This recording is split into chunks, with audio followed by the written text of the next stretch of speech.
Ora, muito bom dia, meus amigos. Hoje vou-vos falar de um assunto que pouca gente fala, que é do perigo de andar de moto debaixo de uma trovoada.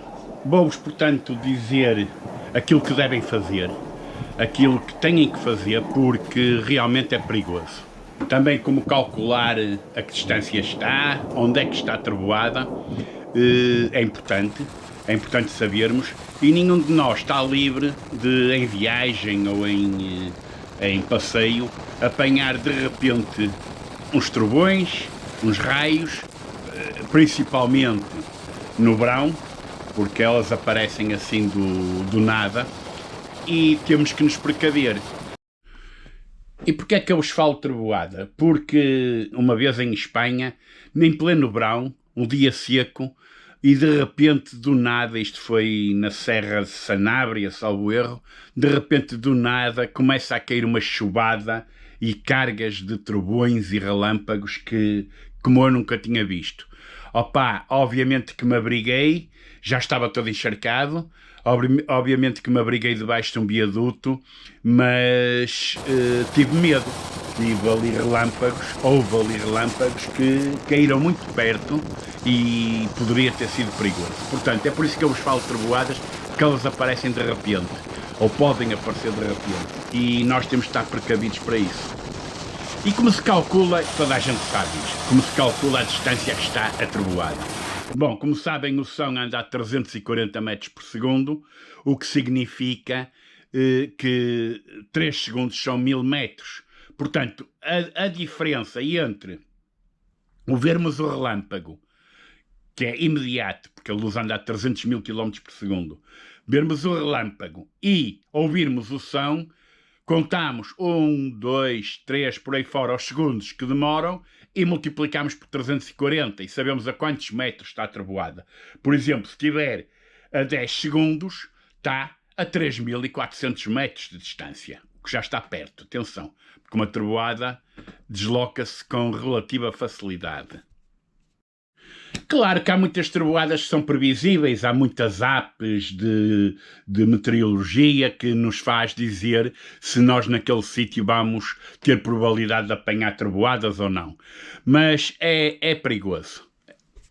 Como sabem, se estivermos dentro de um carro, de um automóvel com capota metálica, não temos perigo quase nenhum, ou absolutamente nenhum, porque o carro em si, não são os pneus, é o carro em si que faz um efeito de gaiola de Faraday, o que faz com que os raios, a eletricidade, ande à volta do veículo e não atinja as pessoas que estão dentro.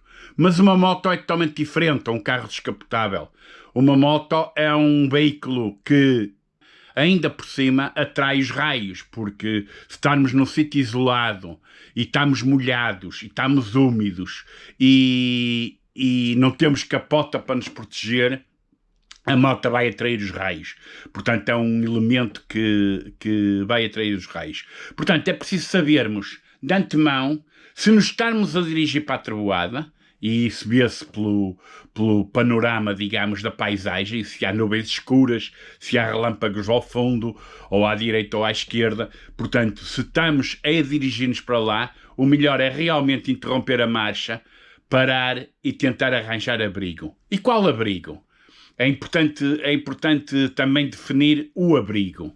Bom, o abrigo ideal é dentro de uma casa com 4 paredes, com teto, com telhado e com canalização de água. E dentro desta casa não devemos desligar os aparelhos elétricos, não devemos pôr água a correr nas torneiras, não devemos aproximar-nos das janelas e devemos estar sossegados à espera que a trovoada passe. Portanto, este é o melhor abrigo de todos. Mas nem sempre é possível numa moto, numa viagem, encontrar um abrigo destes. Portanto, vamos evitar, sim, é outro tipo de abrigos. Bom, e devemos evitar espaços altos, colinas, etc. Devemos evitar espaços abertos, principalmente se estivermos junto de águas, umidades, relvas. Por exemplo, posso-vos dizer que um jogo de golfe ou um jogo de futebol são interrompidos se houver raios por perto, porque é muito fácil um raio atingir um relevado úmido e aí a eletricidade propaga-se pelo relevado e nós vamos, no mínimo, morrer. E, fundamentalmente, é de evitar árvores. Nunca se abriguem debaixo de uma árvore, principalmente se a dita cuja for alta. Pá, uma árvore atrai os relâmpagos e é muito mau a gente estar debaixo de uma árvore. A maior parte das mortes causadas por relâmpagos são pessoas que se abrigam debaixo de árvores. Pronto, nós devemos estar aninhados num sítio baixo, num sítio protegido, o melhor possível, ou até inclusivamente, por exemplo, debaixo de uma ponte, debaixo de um viaduto. A ponte não pode ser metálica, como é óbvio, e estamos aí à espera que a trovoada passe. Mas o ideal é fugirmos dela. Se a trovoada estiver à nossa frente, não há nada como dar meia volta, caso a gente tenha na memória um sítio relativamente perto onde tínhamos passado e nos possamos abrigar, ou então parar. Mas nunca se dirijam contra a trovoada. Vão prejudicar-se, vão provavelmente aumentar a probabilidade de serem atingidos, apesar que não é fácil. Portanto, resumindo, em caso de trovoada, se puderem fugir ou desviar-se dela, melhor. Se não puderem, tentem abrigar-se num sítio relativamente seguro, conforme eu já disse, e parem a moto. Saiam da moto. Deixem a moto a uma certa distância de vocês e abriguem-se. Isso é fundamental. Pá, não é pelo banho, porque o banho que a chuva vos poderá provocar não é importante. É simplesmente porque há uma probabilidade relativamente alta de serem atingidos por uma descarga elétrica.